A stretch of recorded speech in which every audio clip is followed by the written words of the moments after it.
back. Hello and welcome. Hello and welcome. Afloat 2024 podcast. We're back. First one. First one, man. Took a few weeks off, now we're back.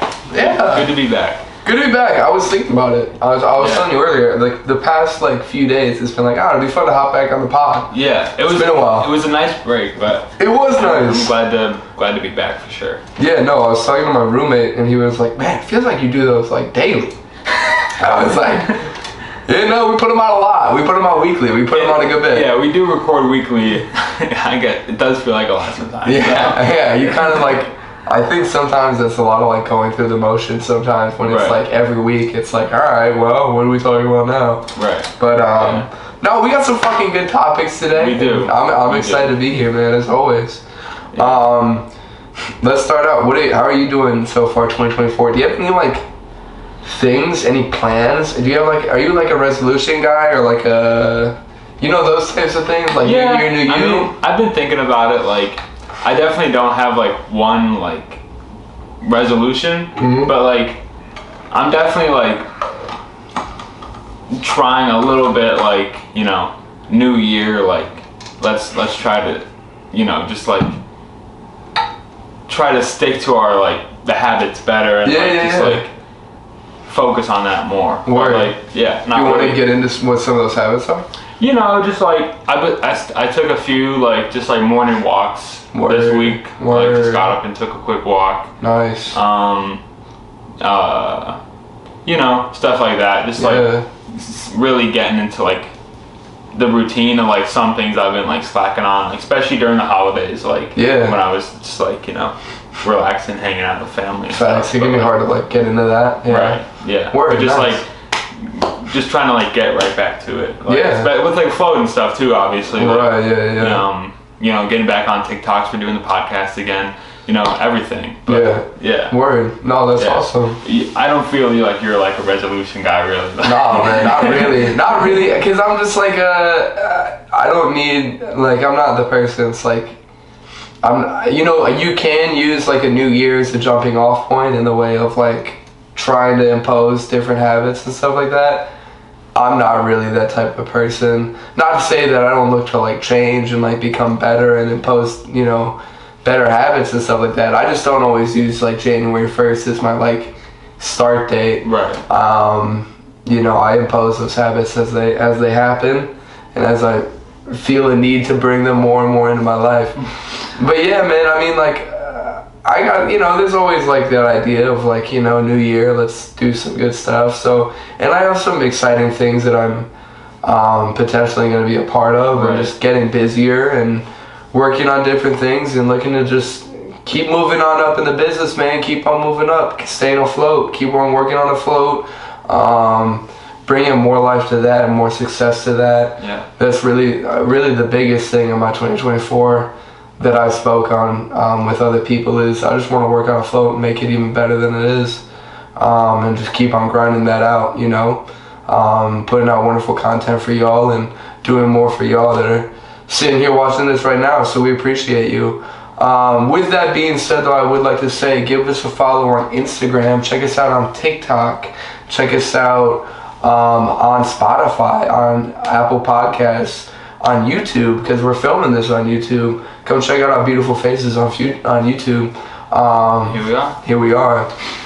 And yeah, check us out at flowclothing.com. We have that Chicago shirt, that Stay Afloat Chicago style shirt that's still out right now. I think we only got about 8 of those left. So grab those before those are gone. You may need them. You do need them. You don't may need them. You do need them. So go get them. And yeah, brother, I think that's our roundup, right? Is that the roundup? That's the roundup. Let's jump in. Before we go further, before we really get into these topics, we'll do our fits real quick. Yeah. I got the usual black Air Forces on. Yo, yes sir. Yeah. I got some new kind of green. They're green. Military greenish type of color cargo pants. Fire. Shout out my uncle. Yeah, Christmas shout out. They are fire. Yeah, they feel the material is more like fashionable. Yeah, than like the other cargo pants I've had in the past. Word. What brand are they? Do you know? Levi's. Word. Yeah, it's a great. Yeah, obviously it's #1 brand. Right. Yeah. Yeah. And then I got the float crew neck on. Seasons change. Like earlier this week, I was like, bro, I cannot find my float green crew neck. Like, where is it? Yeah. And it was in like where I keep all my hoodies and stuff, but it was just like hiding like behind something else. I was like, I found it, so I had to wear it. I'm glad. That's such a good piece. I love wearing it, especially on the golf course. Yeah. Such a nice little piece to throw out on the golf course.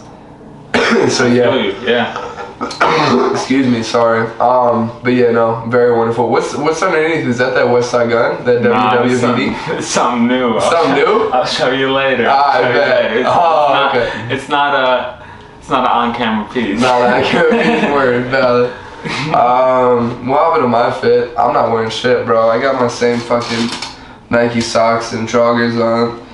I got my West Side Gun hoodie on. You know, this is the biggest flex that what was his new? 10. That new fucking, I think released around the time that 10 came out. But just I mean, it's just crazy. It's got the blood splatter on it. This is West Side Gun, and it's just Don hockey mask that's made out of snake skin. Or not just. Well, no, it was just Don. It was just Don. I'm pretty sure. It is, yeah. Yeah, it would be. But yeah, just, you know, fucking crazy ass hoodie. One of my favorites, definitely. So, you know, staying chill today. Staying chill. Yeah. Should we jump into some of these topics? Yeah. So if you've been watching the past couple episodes, you know we were going to go to the Travis Scott concert. Yep. It was pushed back, and it was this week, the couple days before we were recording this. So we officially are able to give you the full rundown, talk about everything. Yeah. We'll probably talk Setlist in this, so if you don't want to hear about Setlist, we'll give you a warning before we go into the Setlist so that you can maybe skip ahead if you haven't seen the show yet. If you're going and you don't want any like spoilers, we can let you know of that. Yeah. But yeah, sorry not to cut you off. No, you're good. Yeah, I think we both agree that it was a great show. Yeah. Like overall. Overall it was a really cool show. Yeah. Yeah, I mean, I still stand by my opinion that it solidified my opinion that he's like the greatest hip hop performer of all time. Like, I there's no doubt in my mind about that. At this point, like. Yeah, I think so. I like, you know, I think that when you talk about like I mean shows and concerts, like it's hard to really name anyone else. I don't really think many others can make a crowd move like that. I mean, and even like Kendrick and like Cole and like Drake, they don't really create an energy that I think Travis does. They also just don't like.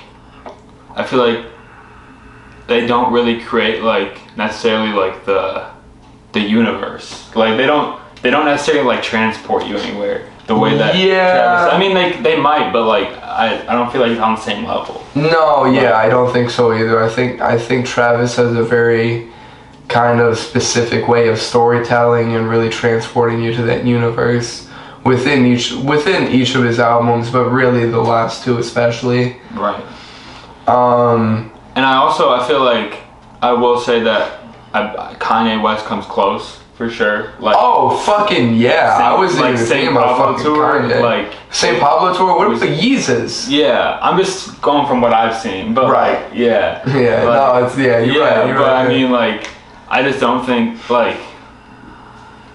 I mean, yeah, Kanye is crazy, like performing wise, but. Yeah, Kanye. God, I forgot about that guy. I forgot about Kanye. Yeah, but I don't know. I still think Travis is something else. Yeah, no. And that's the thing, you know. Kanye hasn't been on tour in a minute. I haven't seen Kanye like actually on tour. Right. Travis really had that crowd fucking moving. Oh yeah. And it didn't matter where you were. And we'll get into that a bit later, but he had that crowd moving. Yeah. And like the thing that I like appreciate like so much is just like like, obviously there was Afterworld, and that was tragic, and like there are still people like grieving from that, and like we said this in a previous episode, but we send our condolences and to everyone who is still suffering from that event. And this was kind of like his comeback tour in a sense. Like he had done like kind of like standout performances, but this is the first like big headlining tour since Astroworld. Since Astroworld, and it was like everyone on his team, I'm sure, knew it had to be like flawless. Yeah.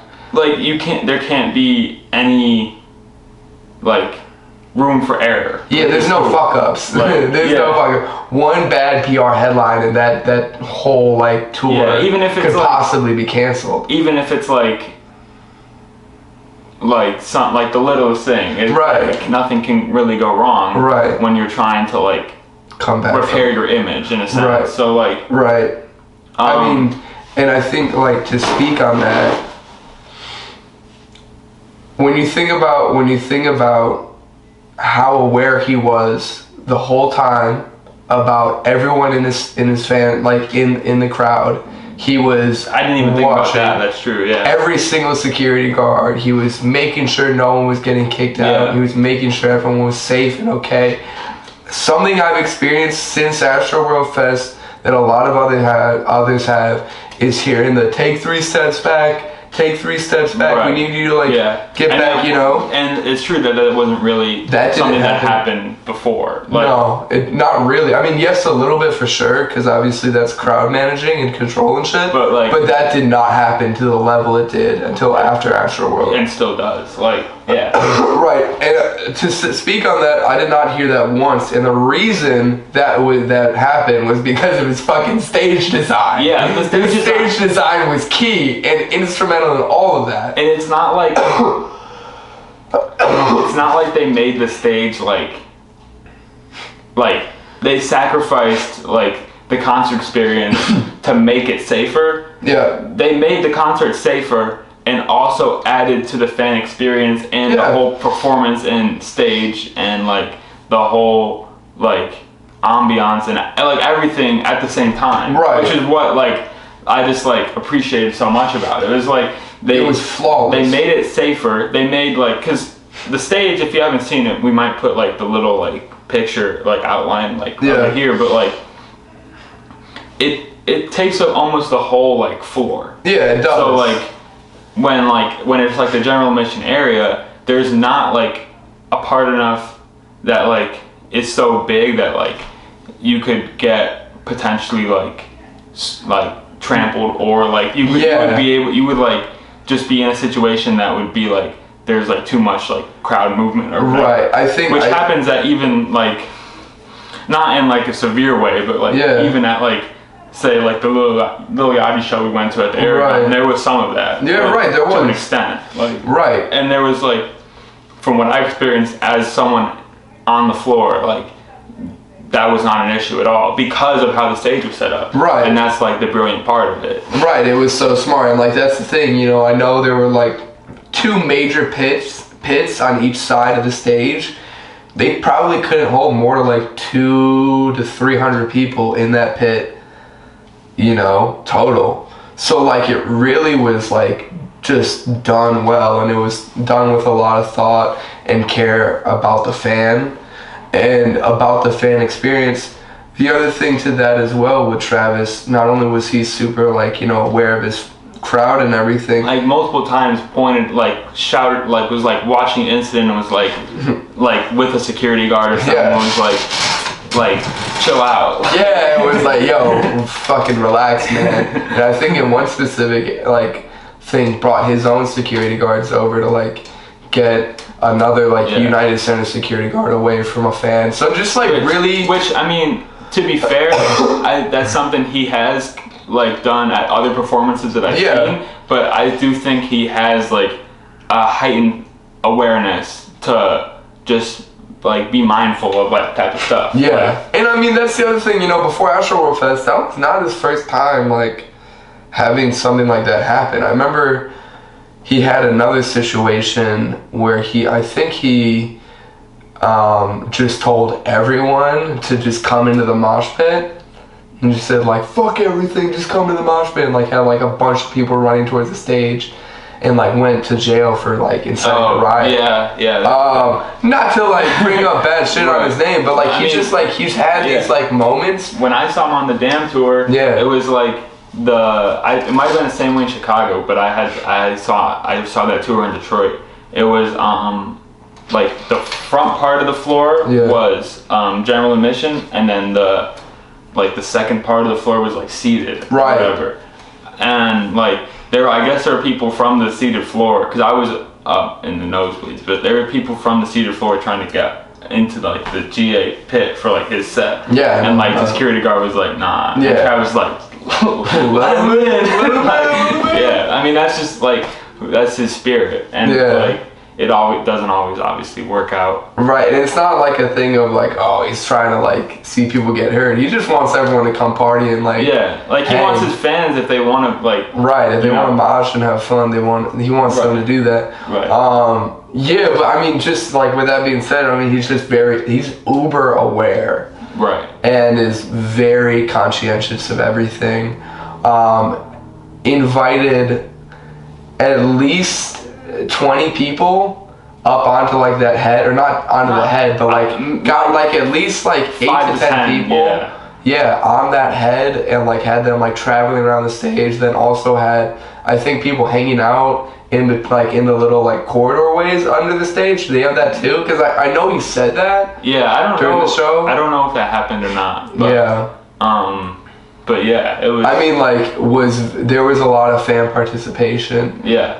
The other thing that was really fucking cool. And he was like, at certain points, he would like put the spotlight on someone from the crowd and be like, "How old are you?" Yeah. And usually this would be like a middle-aged like person or whatnot. Yeah. And they would just be like, shouting out like the different all the different types of fans that were at the show. So like, just like, you know, he's always in tune with the crowd. Yeah, very in tune with the crowd. So that was cool. I mean, another really cool aspect that did it for me was the fact that Don Toliver came out as the opener. Yeah, I knew that I knew that he was there. I didn't know in what capacity he was going to be there. Yeah. Like, the fact that he was the opener was really cool. Yeah. Paolo did not know he was going to be there. I didn't know shit. Me or James, who I went with, we didn't know shit. Yeah.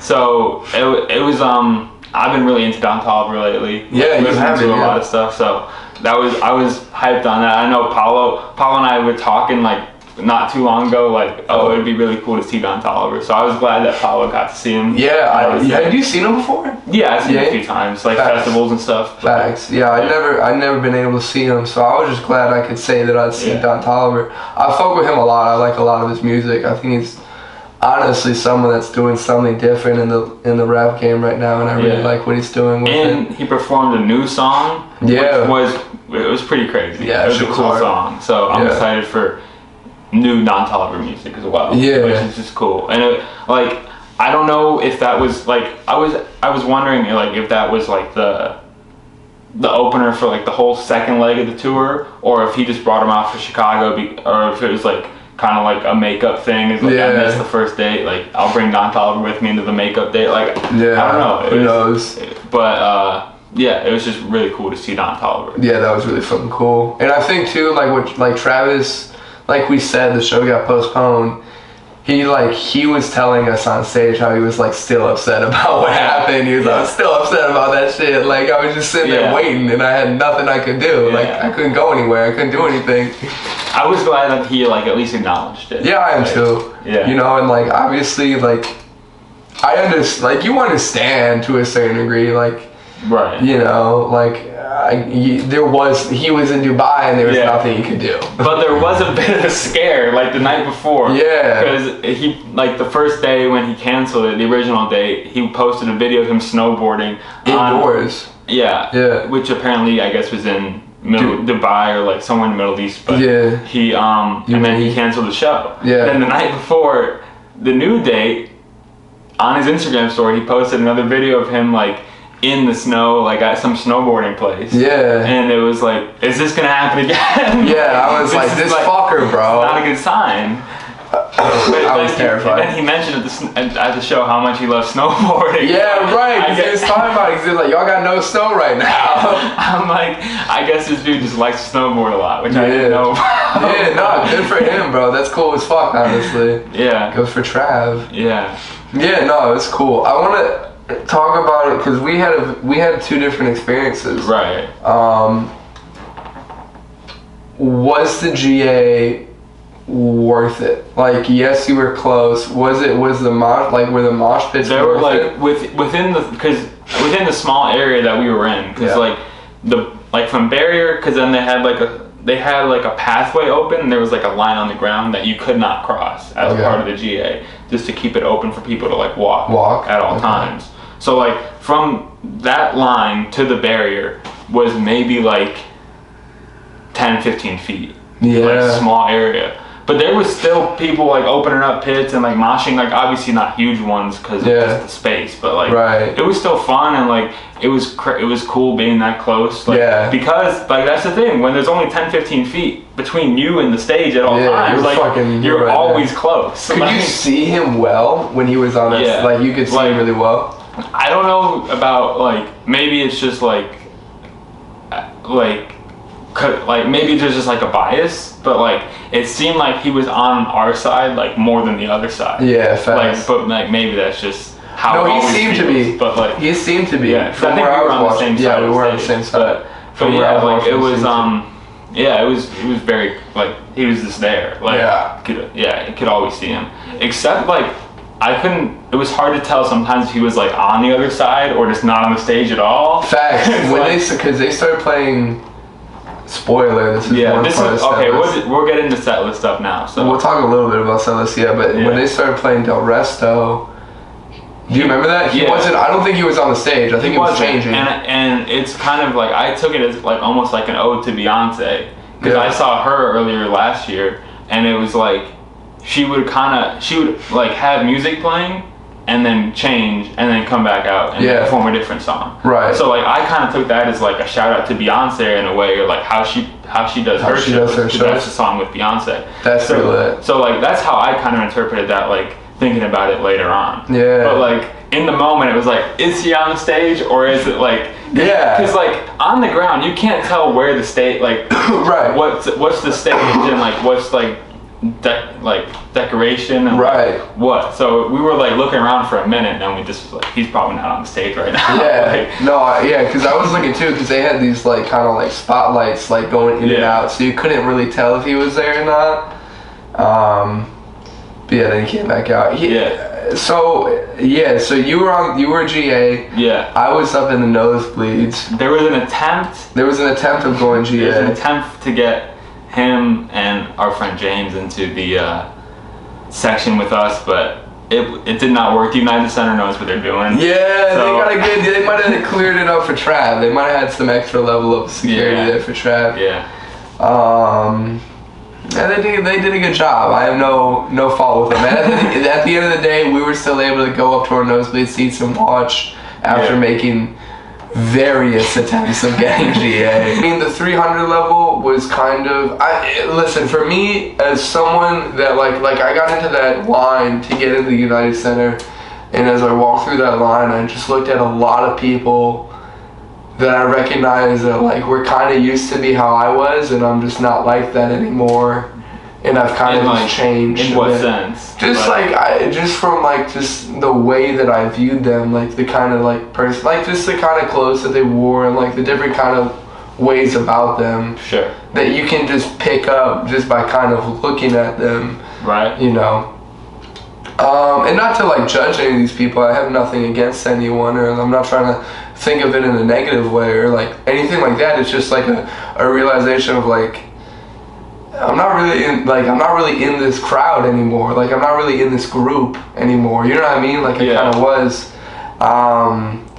So when I like got up to like our seats and like in the 300s, I was like, I don't really care. Like this doesn't matter that much. And like a lot of my mind too is like, I've been to so many shows, and there's honestly at this point only a few shows that I haven't been like standing, like mosh or like in the mosh pit for. Yeah. At this point, I can sit up in the 300s and like watch, and I stood the whole time and like really enjoyed it and everything. Like, don't get me wrong, I had a great time. I knew, like when I was trying to convince you to come, like I knew that even if you weren't able to get down to like the GA section, like you would still have a good time. Yeah, and like I had a great time. I paid the price I paid, which was a lot less obviously because I was up in the nosebleeds.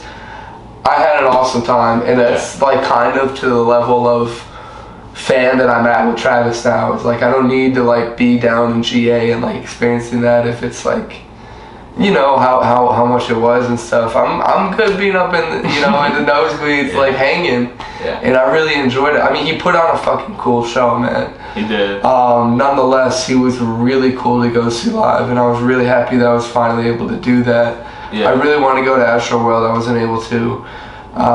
So seeing him now is like, all right, great. Like I can, you know, say that I've seen him, and his set list is fucking awesome. We'll get into that now.